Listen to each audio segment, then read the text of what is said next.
மிக முக்கியமான உறுப்புன்னு எதை நினைப்பீங்க? ஹார்ட். சில பேர் நினைப்பாங்க பிரெயின், லங்ஸ், அப்படிதான் நினைச்சிட்டு இருக்கோம்.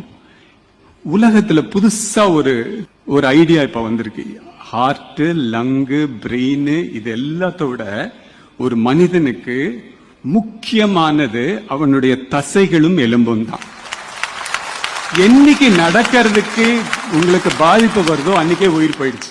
என்னைக்கு யூ ஆர் டிபெண்டன்ட் ஆன் மற்றவங்களை நடக்க முடியாம ஸ்டேஜுக்கு போனா அது ப்ராப்ளம். சார்கோபீனியா கூகுள் பண்ணி பாருங்க. சார்கோபீனியானா மசில் வேஸ்ட் ஆகிறது. ஆஸ்டியோபோரோசிஸ்ங்கிறது எலும்பு சுத்தமா சாஃப்ட் பட்டர் மாதிரி ஆயிடும். அந்த கடினமான எலும்பு சாஃப்ட் ஆயிடும். ஏன் இது சொல்ல வரேன்னா, 30 வயசுலயும் 40 வயசுலயும் நம்ம உடம்பை எப்படி வச்சுக்கிறோமோ it reflects on 70 and 80 years. அதனால இந்த தசைகளை தளர்ச்சியாக விடாதீங்க. அப்புறம் எலும்பு சக்தி வாய்ந்த இருக்கணும்னா சன்லைட் வேணும். சோ 20-30 வயசுல இருந்தே எக்ஸசைஸ் பண்றதும் வெளியில போய் நின்று சன்பாத் எடுக்கிறதும் ரொம்ப முக்கியம்.